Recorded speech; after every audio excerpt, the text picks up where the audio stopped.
Marshall's Law. The Buddy Files.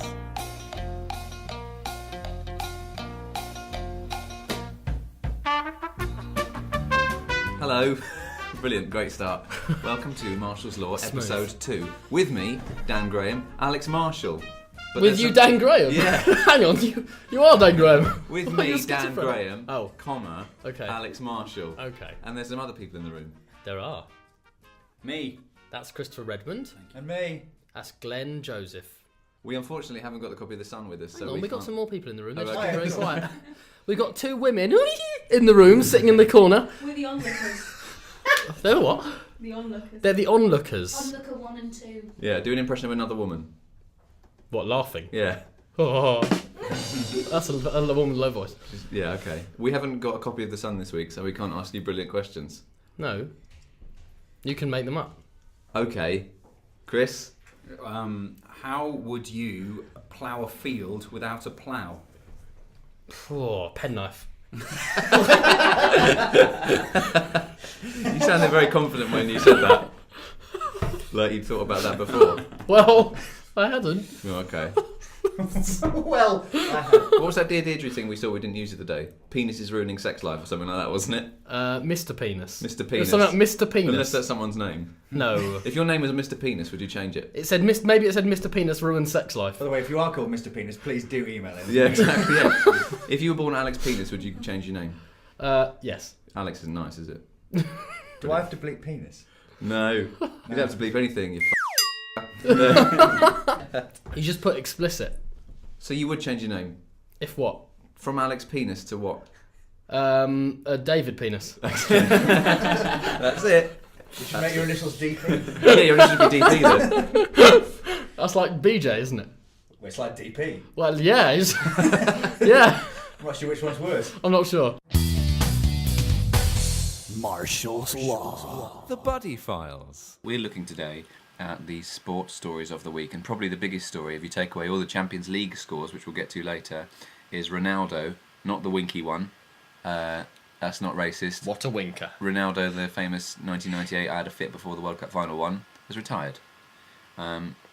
Due to a leg injury, but I think it's been coming, hasn't it? He's been playing in Brazil, I think. Oh, well, you can tell the story perhaps, because you saw him play possibly for one of the last times. He has. On my last holiday, I went to visit Argentina and Brazil. I had a lovely time, and I stayed with some family friends, and the friend that I stayed with in Brazil was a fan of Corinthians, as they say, and I was really keen to go to a football match there, because I've heard just how passionate and exciting the atmosphere is there, and the fans are. So we went to a match. We watched Corinthians play their rivals. I can't remember who their rivals are. But I've got some great pictures. I hope to show you one day. And Ronaldo, big fat Ronaldo, was playing, and I'd obviously seen him. That's a text. I'd obviously seen him, play in the World Cup and heard of him. He's a world superstar, Player of the Year, FIFA Player of the Year 3 times. No, nonetheless. No less. And I'll learn to speak soon. None the no less. None the no less. And the game was exhilarating, quite frankly. It was incredible. We almost got crushed on the way in.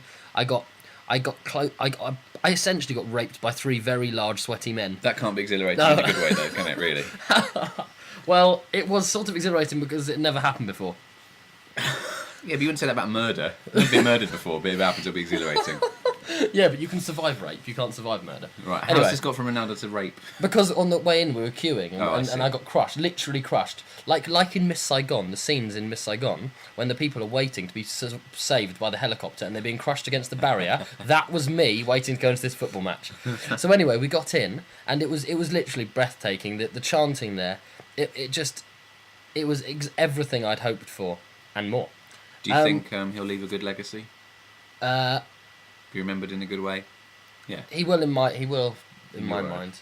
Anyway, he was playing. Ronaldo was playing, as was, for any of those football fans out there, Roberto Carlos, who scored arguably the greatest free kick of all time, in about 1998. Le Tournoi. Le Tournoi. That could have been 96. Was that 96, Le Tournoi? No, it was 90 because it was in France before the World Cup. Okay. So anyway, they were both playing, and I thought, this is I was just really glad to be there because it was just amazing to see both of those players. And so as it happens, Ronaldo, the season that I saw him play was his last ever season in football. And on the flip side of that, Mr. Graham has a story to tell. I saw him in his first ever season of football at Wembley Stadium. Not even that, the old Wembley Stadium. Ooh. So think about that. Playing for Get the you. Brazil schoolboys against England schoolboys, which had Michael Owen and Rio Ferdinand in. Did you keep the programme? Somewhere, yeah. That's probably worth £3 by now. Yeah. And I bought it for £8. I was gonna say, how do you remember? That's Because if he no was a profit. schoolboy, he wasn't famous. So how would you know that was him? Because it was literally about 2 seasons later he became big, Right. and we remember the name. Because Yeah. we apparently, according to what I read, it also said Ronaldinho was in the same team, but there's no way that could be true because you must have been about 7 at the time he was playing, and that is a schoolboy. That should be a schoolboy age. Schoolboys should be like 6 when they play. Yeah, and then they make it straight into the first team after Yeah, that. exactly. When they're If 10. they're 8, it doesn't matter. If exactly, they're- yeah. You know, as they say, if they're good enough, let them play. Yeah, but well done, If there's Ronaldo. grass on the field, oh, that's something else. That's cricket and other things. Well done, Ronaldo, on your career. You've done well. Yeah. Don't be sad that you've retired, because in the picture in the Guardian Telegraph, he's crying. But I think it's because he didn't want to retire. And who does, really? It's very interesting, and here in the paper it says about how some people who are really supremely talented, you know, some carry it like a burden, and some it fits them like a well-fitted suit, and I never really considered that before. You know, that some people just can't deal with the fact that they're talented. They don't know. Yeah, They true. don't know what to do with it, and it upsets them. Whereas other people are like, look at me, I'm amazing, yeah. I'm Ronaldo, the other Ronaldo. No, I think he crumbled a bit, but he's still had a good seasons. He had good seasons. Here's the cheeky girls. Oh, sorry, we're not on the radio. Got confused for a minute. You know what time it is? I think it's the time for you to answer a problem. And now, dear Diedre, CC Alex Marshall. The problem today is from a 15-year-old girl called... Well, I won't say, because it doesn't. And the Well, they've only made up the name on the article. You're only going to be making it up for us twice. Yeah. She's called Jo. And it says, I panic over everything. Here we go. I panic. Not I panic. That doesn't... You can't point on the radio. Oh, we're not on the radio, sorry. I panic over everything. Ever since I can remember, I've been scared of all sorts of things and I can't shake it off. I'm 15 and I know all teenagers have problems, but this is eating away at me, and nothing anyone says seems to make an ounce of difference. I am scared of swine flu, global warming, nuclear war, and almost anything else. When a plane goes by, the noise makes me think that Yellowstone is erupting or it's the apocalypse. I've talked to my mum and she just tells me to stop worrying. I have a boyfriend in America. We met online and I'm terrified that he will die before I ever get a chance to see him.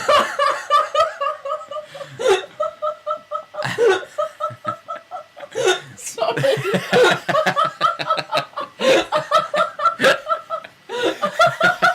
Sorry. It's just so ridiculous. I can't deal with it. Alex is walking around the room in fits of laughter. Hang on. Let me read that again. Oh, God. Okay. Don't laugh though. We met online and I'm terrified that he will die before I ever get a chance to touch him. I don't mean to have sex, not at this age, but just a hug and a kiss, or even a handshake, anything. That's another downside to overseas relationships. God, she's happy. My fears are enveloping now.